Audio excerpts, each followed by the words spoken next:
Well, today's story, once again, is most unusual. It is titled The Day I Died, an African story of adventure or misadventure. These are true tales of my African adventures. May this inspire you, deter you, caution you, and above all, entertain you. It was the early 1970s. I was in my 20s. I had established myself as a competent snake handler and entrepreneur and secured a prime site at the Goodwood Fairgrounds, an annual trade fair attended by many thousands of people in the Cape Peninsula. It was a grand occasion for all, hosting pop stars such as Cliff Richard on occasion and local pop stars, a huge agricultural contingent, an arena with various events, stores selling goods such as traditional foods, leather goods, toys, novelties and sideshows, fortune tellers, pony rides and the like, much like fairs one would encounter all across the globe. Our snake park, which was erected each year and then dismantled, was right next to the broadcasting tower in the central showgrounds close to the main arena. In the 25 years that we established our snake park on this site, many exciting and near tragic events occurred. In this particular year, an event was to play out which led to my death, and the most bizarre set of events I could ever imagine. As usual, we were the most popular attraction, with many thousands of people attending our exhibition to view the numerous venomous snakes and the other venomous creatures, and our demonstrations given throughout the day. All went reasonably well. The word reasonably is used advisably, as there were always incidents, but most incidents were manageable and not necessarily newsworthy. Towards the end of the 10-day event, we were about to celebrate a very successful 9 days, the following being the 10th and the last day. Shortly before shutting down the snake park for the evening at 10 p.m, I noticed that a large green mamba, one of our prize specimens, had no water in her water bowl. Now, green mambas possess dangerously neurotoxic venom. They are beautiful, sleek, well-proportioned snakes with beautifully proportioned heads, almost gentle to look at, a benign smile on the elongated face, but effective in their ability to strike and inject a deadly dose of venom into its prey, all in self-defense. This mamba had been in captivity for many years and had never displayed any signs of aggression, which is usual for green mambas, nor did it after the event. Green mambas occur on the east coast of South Africa, in fact from northern Pondoland up to the border of Mozambique and beyond, even into parts of Zimbabwe. Here they hunt birds and rodents and ply their trade in the bush, dense forests which occur in these semi-tropical coastal areas. Ever mindful of the needs of our charges, I immediately went to fetch fresh water for the interned reptile. The Cape, also known as the Cape of Storms, had lived up to its reputation that day, producing its famed southeaster wind, also known as the Cape Doctor, shifting tons of sand around the Cape Flats and indeed across the showgrounds. The enclosure the mamba was housed in had a locked sliding glass front. It was necessary to unlock the latch, gently slide the glass section into an open position, and replenish the water in the drinking bowl. The southeaster had deposited sand in the track, however, causing the glass sliding door to jam. As it was late at night and having given demonstrations with venomous snakes throughout the day, a touch of impatience set in, and I attempted to force the sliding door open. After a few attempts, the sand in the track suddenly gave way and the door slid open with a jolt, along with my hand, which projected into the cage behind the glass and directly poked at the peacefully resting mamba on his decorative branches. The poor snake clearly thought she was under attack and responded gallantly by biting me on the left index finger. I received a full complement of venom from a 1.8 meter long green mamba. The snake released my finger immediately and retreated. I shut the cage and locked it and proclaimed to all and sundry, "Oh hell, the mamba's bitten me." I had been bitten by venomous snakes before and have known others who have been bitten. I was all too familiar with what was to follow. One now begins to die. Time was of the essence, and my brother and other colleagues sprang into action. I was bundled into the nearest vehicle and we rushed out of the showgrounds, hampered by the crowds, our destination being the Conradi Hospital in Pinelands, a suburb not too far from the showgrounds. As we left, my brother called to one of our colleagues to retrieve our serum stocks, as many hospitals are notorious for being without snakebite serum in a country where snakebite is common. The trip to the hospital was a semi-blur. As I attempted to come to terms with the predicament I found myself in, the envenomation was progressing, moment by moment. Mamba venom primarily cuts off the impulse from the central nervous system to the diaphragm, causing asphyxiation. I had begun hallucinating, and according to my brother and colleagues, had been reciting Shakespeare for a time. I was fond of Shakespeare, but I thought to myself in retrospect, not this fond. On arriving at Conradi Hospital, the urgent nature of the situation was quickly explained to the night desk, who ushered us through to the emergency room whilst calling the attendant doctor on the intercom.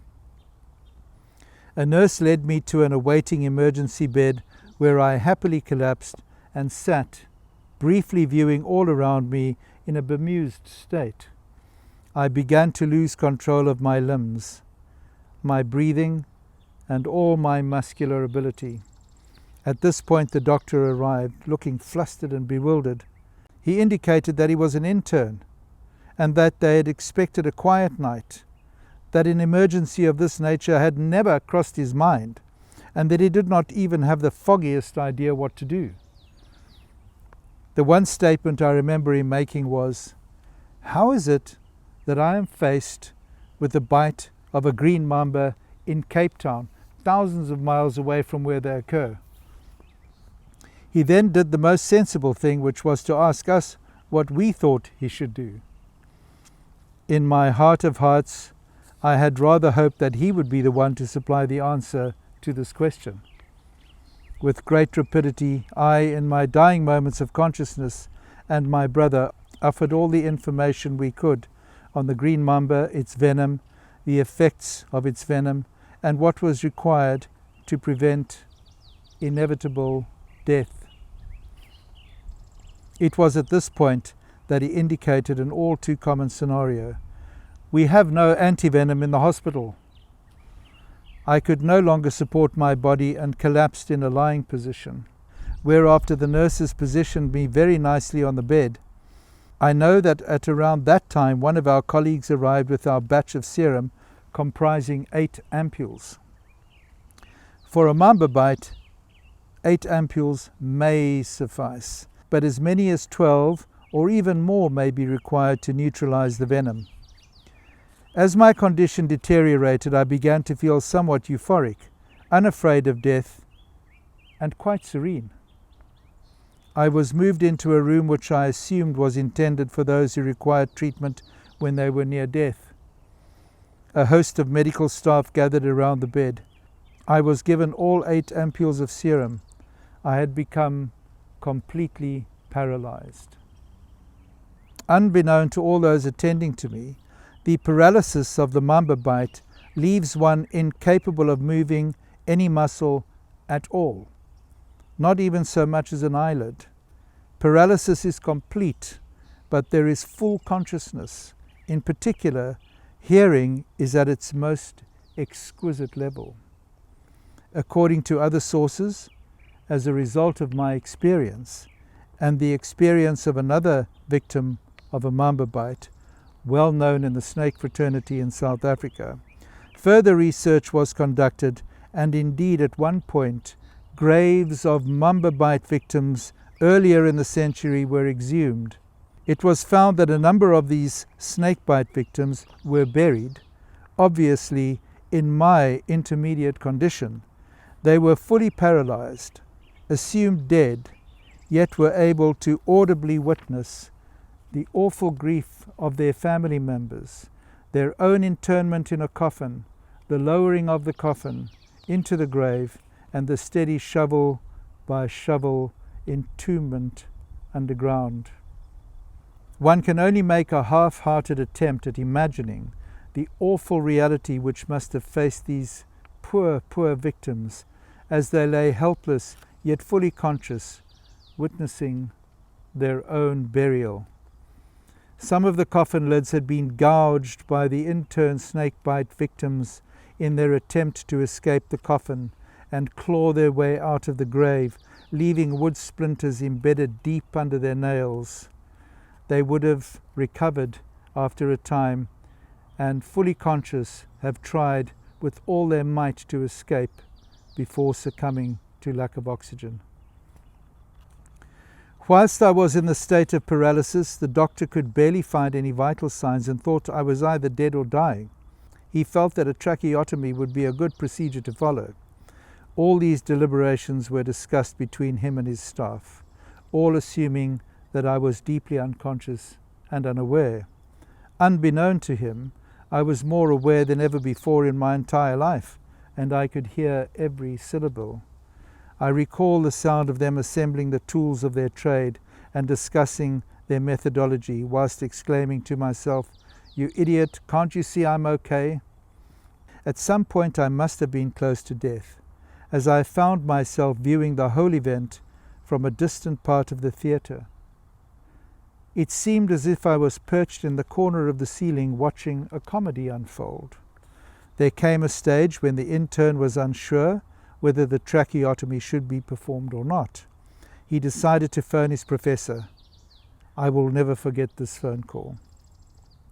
The phone was in the theatre. When he reached his professor, who was indeed having dinner with his family in a restaurant, he described the predicament he was in. What I recall mainly is the professor raising his voice at the unfortunate intern and berating him for disturbing him while he was at dinner. My thoughts about this professor at the time were singular. I felt that should I ever encounter him, I would find a physical means of dealing with him to show my thanks for his care.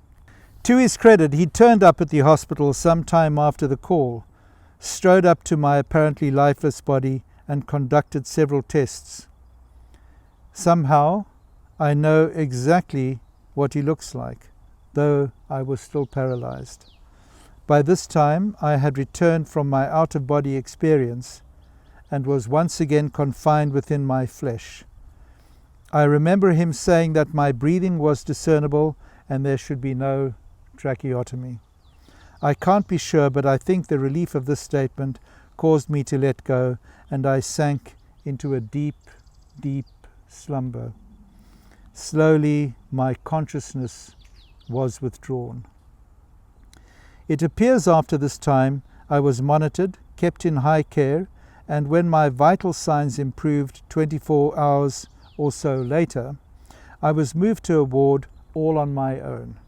It is here that I woke up, curious one morning, and wondered what the heck I was doing there. There was no one in sight. I felt fit and strong, and I swung my legs onto the floor and could hardly remember much of what had taken place. Slowly it all came back to me.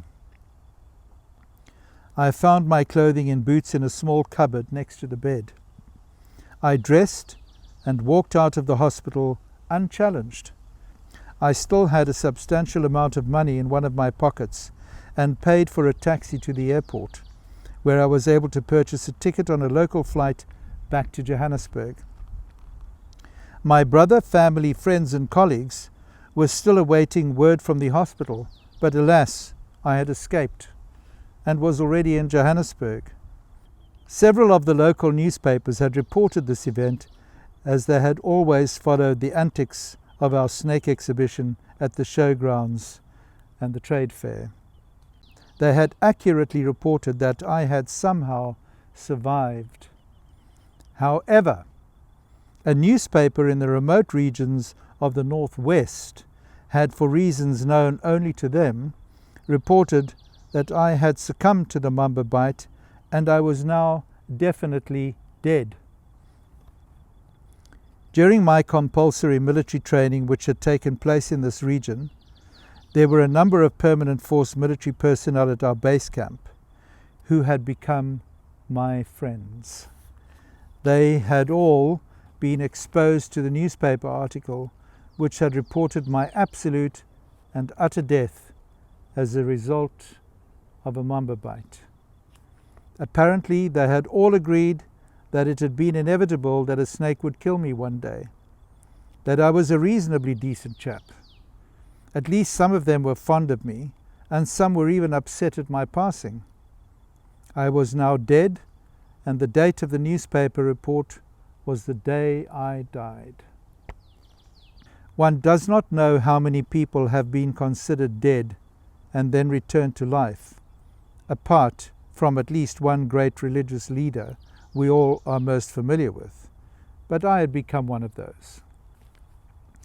Some 4 years later, very much alive and missing this beautiful and remote part of the country where I had seen out my military training, I decided to return for a spell, climb the cliffs I so cherished, walk the well-wooded plains, and above all to drop in and visit my old military base. I took the road from Johannesburg through Pretoria, across the Arpies River and northwards on the Great North Road. After reaching Warmbaths, I proceeded west towards Vaalwater, then beyond to the town of Ellisras, where the military base had been established years and years before. I drove into the base, parked the car in the familiar parking lot, and strode into the mess, looking for my favourite sergeant. I found him in his office, seated behind the desk. I smiled at him and extended my hand. He recoiled and shot out of his chair, knocking the chair clean over. He went completely pale and exclaimed at the top of his voice, "Sterzel, you're dead." "Sterzel, you're dead?" I thought to myself. "What on earth are you talking about?" Before another word could be uttered, he ran out of the office, down the passage, only this time shouting almost joyfully, "Sterzel's not dead, he's alive." I remained motionless in the office whilst doors opened and shut down the passage. I then heard a group of people making their way back down the passage, chatting excitedly to one another. They poured into the office, then stood there staring at me. One by one they came over and touched me, shook my hand, and all at once began asking me how it was that I came to be alive when in fact I was dead. The mystery began to unfold as we spoke, and I related the story of my narrow escape in Cape Town. Later that morning, as I left the Air Force Base, I thought, how strange it must be when a dead friend walks into your office. That was the last time I returned to the Air Force Base, although strangely enough, I now own a game farm not far from there.